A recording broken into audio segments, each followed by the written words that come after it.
This next talk is something we've been looking forward to, and we've been trying to get the speaker to do it for quite some time now. He's one of the people who's most involved in the tech and entrepreneurship scene in Europe and across the world. He knows everyone who's everyone. He knows startups, he knows tech guys, he knows marketing guys, he knows journalists. He writes great pieces on one of the world's biggest tech blogs, which is TechCrunch. So I'd like you to welcome Mike Butcher.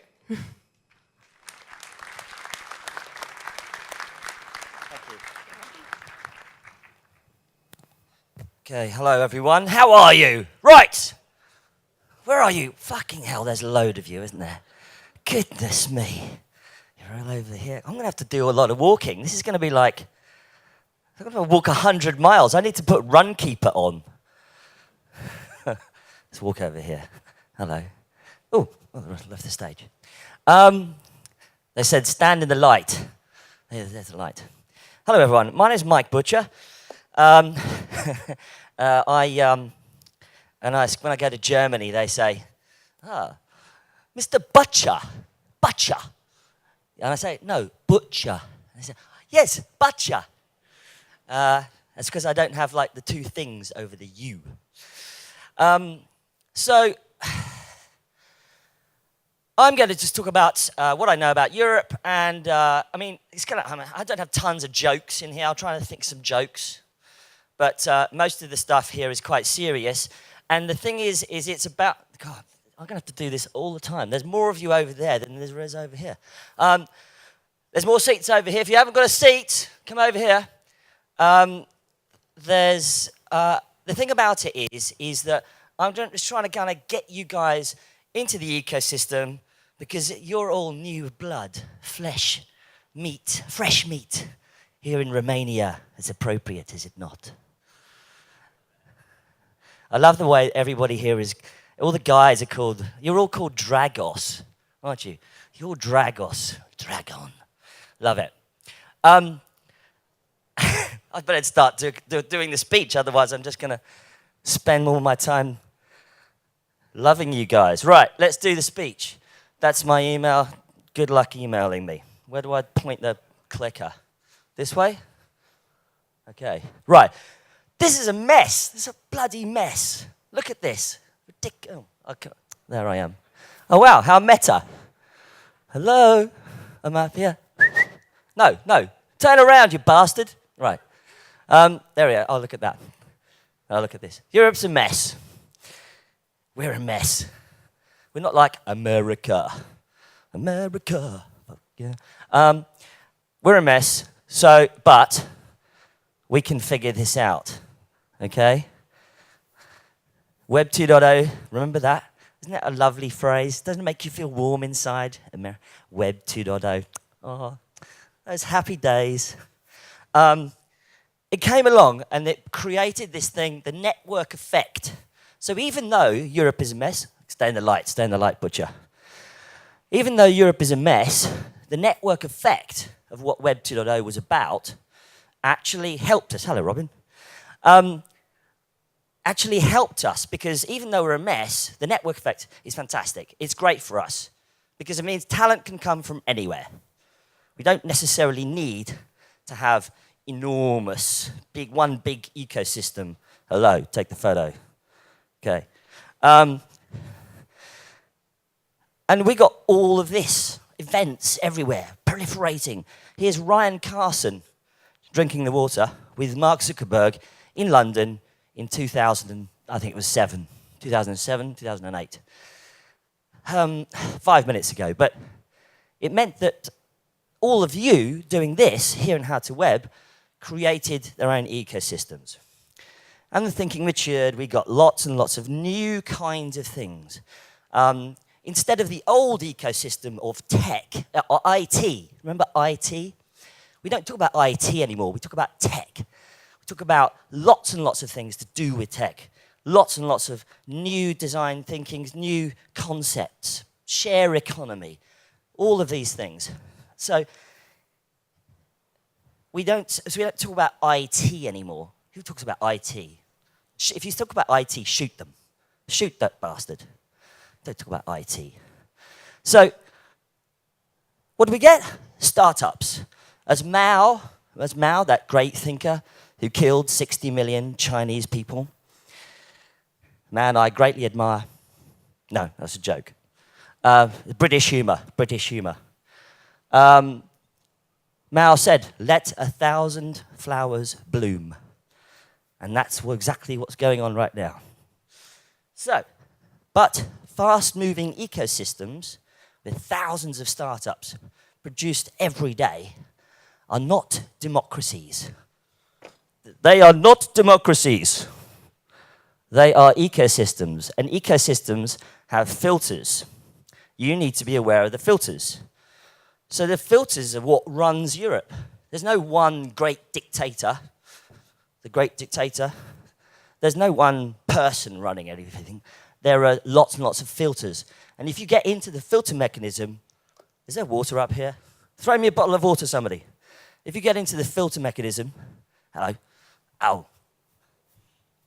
Thank you very much. Good man, well done. Give a round of applause for that man. I can get you guys to do anything, can't you? You just clapped a man throwing a bottle of water. Look at that chandelier, isn't it awesome? Fantastic, yeah. Power. The filter mechanism is what runs Europe. Right, get going, Butcher. We've got 20 minutes left. Some of them people, some of them are startups, some of them are investors, some of them are ecosystems, like ecosystems you have here in Romania and Bucharest. Some of them are clusters, so regions, or parts of cities, or entire cities. But if you get into the filter mechanism, you become part of the system, and you get to where the power is. That's the power. Is that working? Yeah. Here's a picture of Jesus. His name's Ron Conway. All hail the great and powerful Ron Conway. Now, that's just a little joke. Ron Conway is a very, very influential investor in Silicon Valley. And I'm sure you've read about him many times on TechCrunch or wherever. That's just a little joke. That's actually his Crunchbase. I think it's his Crunchbase profile. It's just a little joke, of course. He has a dog. I'm not sure what breed it is. But the thing is he's a filter mechanism. So if you get ding invested in by Ron Conway, that's a filter mechanism automatically. Once you're in that system, you get introduced, blah, blah, blah. Now, who are the people in our ecosystems like him? That's what I'd like to know. Would you like to know that? Do you not want to know that? There's some people like this, Dave McClure. So there are lots of people like this. Dave McClure, 500 startups, often in Europe, often on a plane, basically, like myself. So these are an example of the people as a filter mechanism. So in Europe, one of the early movers was Index Ventures. Founded fairly early on, out of Switzerland originally, and then went to Silicon Valley, got the Silicon Valley vibe in the 90s, way back in the 90s, and then brought that kind of mindset back to Europe with Index Ventures. And they very, very cleverly ended up creating the first accelerator systems. So C-Camp was one of the first accelerator systems in Europe, pretty much. Well, even though there were accelerators before, this was a new kind of accelerator, a Silicon Valley-style accelerator, where they would spin up companies real fast and use investors and mentors as a way to make the system go faster, rather than the traditional old-fashioned sort of university accelerator where you have a bunch of academics sitting around trying to invent teleportation or something. So, and these guys, so on the left here, you've got Saul Klein from Index Ventures, and on the right, you've got a chap called Robin Klein, who started a company called the accelerator group, TAG, and you'll notice that they both share the same surname. Interesting. Yes, they are father and son. But these guys are a filter mechanism, are they not? CCAT was the first, but now there are many more. So that's an old springboard, that shouldn't be there. It's now Techstars London. But there's others, Oxygen in London, Startup Sauna in Helsinki, Gamma Rebels in Warsaw, Le Camping in Paris, and there's lots and lots of them. So there are many more of them. These are all filters. And now there are all our own Ron Conways in Europe. So with Christophe Maire in Berlin, Jeremy Berebi invests a lot in France and across Europe. He's very unusual, this guy. He actually lives in Tel Aviv most of the time. He's sort of French-Israeli. You should look into the history behind the French in Israel. It's to do with the Huguenots, for those of you who are students of history. Spain, Martin Vasavsky of Fon. So these guys are filters mechanisms. They're angel investors as well as being big CEOs of their own things. And here is a list of some of the most active VCs in Europe. So if you're in any of these countries or ecosystems, these are the guys and girls that you're going to bump into. Take a quick photograph of that if you like, I don't mind. And so getting to see these guys is important. Getting into their frame is important. And they've gone hunting European startups all over the place. But how do they find you, right? What do they do to find you? Well, the most efficient way of finding startups is to look for clusters. And so when you create clusters in your own ecosystems, it's so much better because these guys are, some of them are kind of, a bit dull, really, some of these VCs. They like to go home and see their kids and their families. They like to stay in the one place. They don't really like to travel much. They want you to come to them. So if you create clusters, it makes it more efficient for them to get the deal flow happening with them. And something that happened a few years ago was that some of the entrepreneurs started to create their own kind of clusters.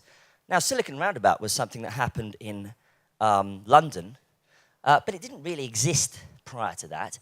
It was entrepreneurs getting together over a beer or over dinner one day and saying, listen, let's just create our own thing, our own vibe, our own kind of media hype.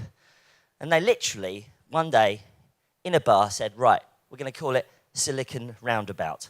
Now, that is a very British joke, by the way, because roundabout is such a weird thing to talk about. And yet, that's what they did. But it worked because the media loved it. All of a sudden, the media got hip to the vibe, as it were, and just started writing about these guys. And we got this cluster in East London. Now, the map is much more widespread now, but this is kind of what happened.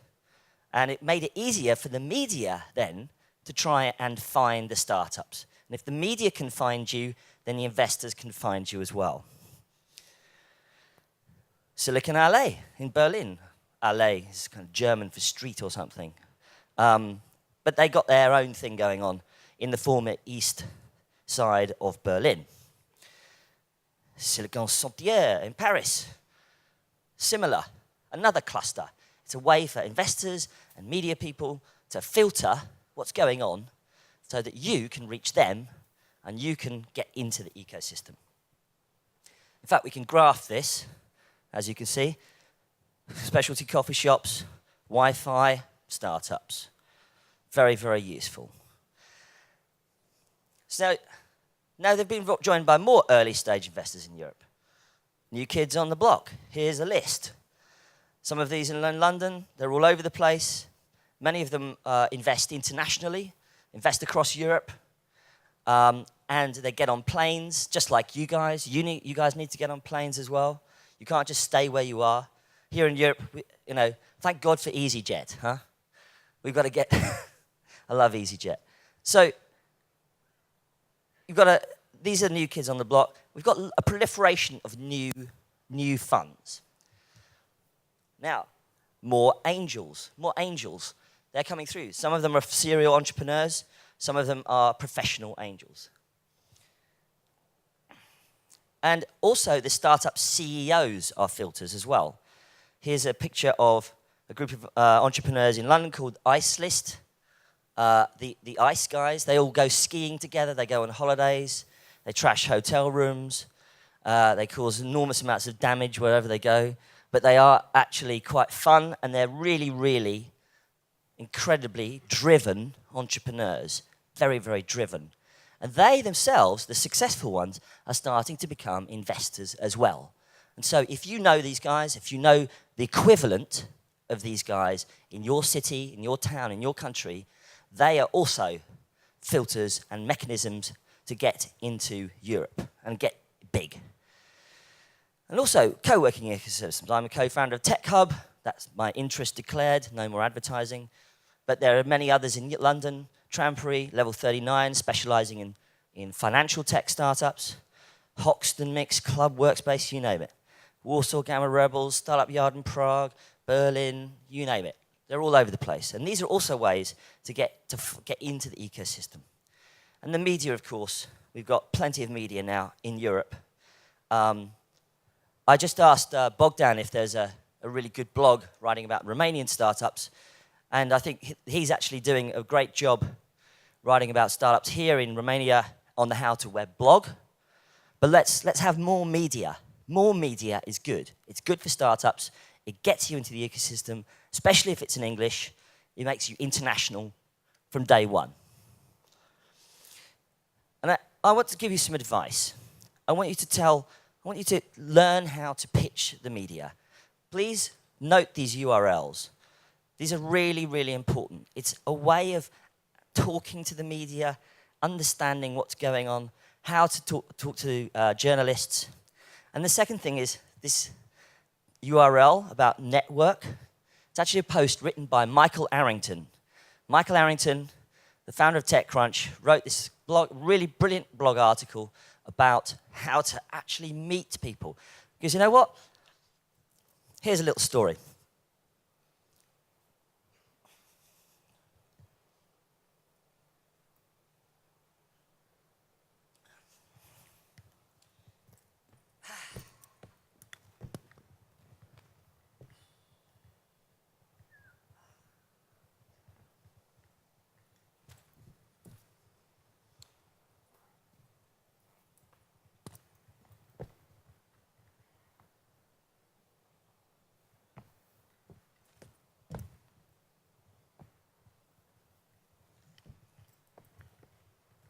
Hi, are you Mike Butcher?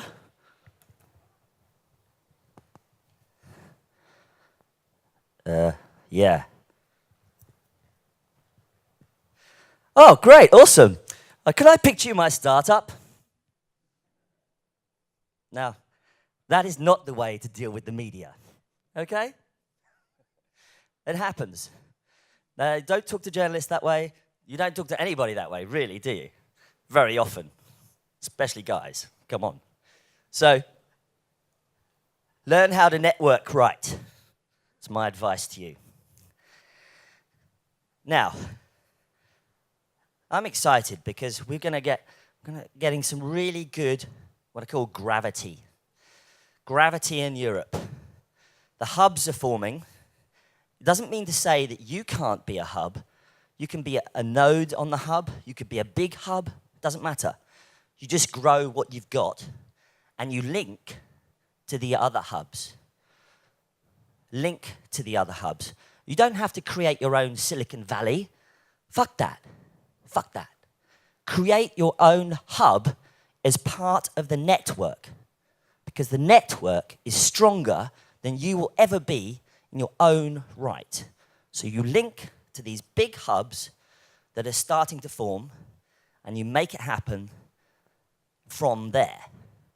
People now are talking about the amazing hubs that are forming between, for instance, New York, London, Berlin, Scandinavia, and also Central and Eastern Europe, where there is enormous amount of talent, new entrepreneurial talent.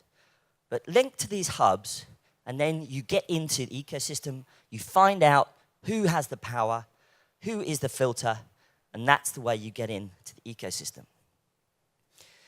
And because we're about to get our own mafias, our own new successful entrepreneurs, our own Zuckerbergs, our own PayPal mafia, from many new companies coming through the ecosystem that are getting super, super big.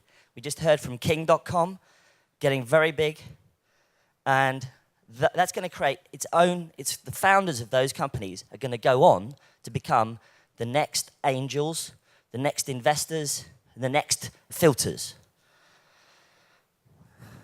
Hello, is this working? Ooh, has the battery gone dead?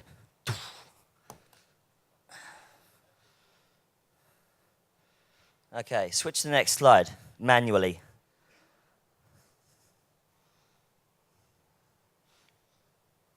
Did it work? Can you switch the next slide to manual? Guys, I'm dying on the stage, right, fuck it. The next ones are going to be companies like Moshi Monsters, companies like Wooga, companies like ASOS, as seen on screen. Enormous company, just pulling in enormous amounts of revenue. And those guys are going to become the new PayPal mafias, the new filters for the ecosystem. And if you get to know those guys, then you're part of the ecosystem again. And it works. And the next slide, that's it. Okay? Enjoy. Thank you, Mike. That was not only very cool, informative, but also very entertaining. So thank you for that. Do we have any questions? Of course we do, in the back. Hey, Mike. Where are you? Here in the back. So is Butcher your real name, or is it a nickname given by startups sending you 500 emails a day? Yes. Well, if I told you the truth, that would be telling, wouldn't it? Next question. You, sir, grab a mic. Tell me, when you want to ask a question, say your name. This is the way you do. This is some advice. When you want to ask a question at a conference, you stand up and you say, "My name is Mike Butcher. I'm the CEO of blah, blah, blah. Here's my question." Bang. And you make it, and if you can make it funny, even better. Never stand up at a conference and go, "Well, my opinion of what's just happened is la la la la la la la la la la la la la." Thank you. Never do that. It's really stupid and boring. Okay, off you go. Okay. Thanks. Well, I'm Cătălin Ioan from Deutsche Telekom Business Development and Partnering. I just have a question. You talked a lot about angel investors and so on. How does Europe look like in terms of VCs for A rounds, B rounds, and so forth? Doesn't look good so far. That is a very good point. But there are two views on this. The Series A crunch, startup investing and funding in Europe has been tough, right? Trying to get money out of Europe is often really tough, especially if you're not plugged into the large ecosystems with a lot of cash, right? Often I speak to startups, say, in the north of England, in Manchester or something. They say, "I can do a startup in Manchester. Screw London. I don't care." I say, "Great, do your startup in wherever you want to do it. Do it in Cornwall. I don't care." But the thing is, when you want money, you've got to go to the hubs, right? Now, in the last few years, VC has not performed historically in Europe. It has not performed. However, what is happening over the next 2-3 years is there are going to be some big exits. And out of those big exits will pay off many of the funds that have been burning cash since God knows when, 2005, 2002, you know. Those funds are going to get paid off. Limited partners who fund VCs and the family offices, technical term for rich people, rich bastards. They're the ones who are going to put money, again, into the VC funds because they can see that startups coming out of Europe can be capitally efficient, can perform very well, can grow internationally, can put sales and marketing into Silicon Valley or the US, and can do that. So actually, it's all going to change in the next couple of years. You're never going to get as much money as Silicon Valley. Startups in Europe typically raise a half to a third of the amount of money that they raise in Europe. But that doesn't mean to say you can't do it. You just do it in a different way. That's my sort of response to that question. Next question. You're all amazed, absolutely astounded and amazed, aren't you? Is there a last question? Or should we? Yes, okay, well. yes, it will be the One last over here. Is it working? Yeah. Hi, my name is Ciprian. I'm a blogger and part-time journalist. My question is, why is it so hard to get money in Europe, and why you get less? Because I'm not familiar with all the circumstances. Marvelous, thank you. Now, did you actually listen to the question that man just asked? Because that was the same question. That was exactly the same question, I'm afraid. That's one of the things but you don't do in didn't, conferences. Okay, give examples on what's different here from US. Why people don't invest that much in Europe versus US, like actual reasons. Let me give you another response to that. One of the other things that's going on is that there's a lot of money in Europe, but it's locked up in crap, basically buildings. There are a lot of rich people sitting on property, especially during the last boom, and that's making no money. Interestingly, what's happening in Germany over the last couple of years is that the wealthy scions, the wealthy sons and daughters of the wealthiest families are starting to realize that the money that they're sitting on isn't doing anything for them. And so a lot of these wealthy people are starting to unlock the value that they've got, and they're starting to fund new ventures, new funds, new accelerators, because they can see more high growth money coming out of technology than they can sitting on a very large forest in Bavaria, right? So that is one answer. Another answer, of course, and I think this is going to be really important in Europe, is crowdfunding. Crowdfunding is proliferating across Europe. It's a source of marketing, but also the new crowd equity platforms like Seeders in London, for instance, are creating a way for people to buy into high-growth technology startups. And I think this is going to be a source of early-stage funding for European startups going forward. It's not going to literally solve all of the problems. There is no one single magic bullet, but it's a tool, it's a weapon. It's like the Hunger Games. It's an arrow. It's an arrow in your quiver that you're going to use as entrepreneurs. So there you go. Off you go. Now, are we done? Yes, we're done. Thank Okay, you so much. see you later.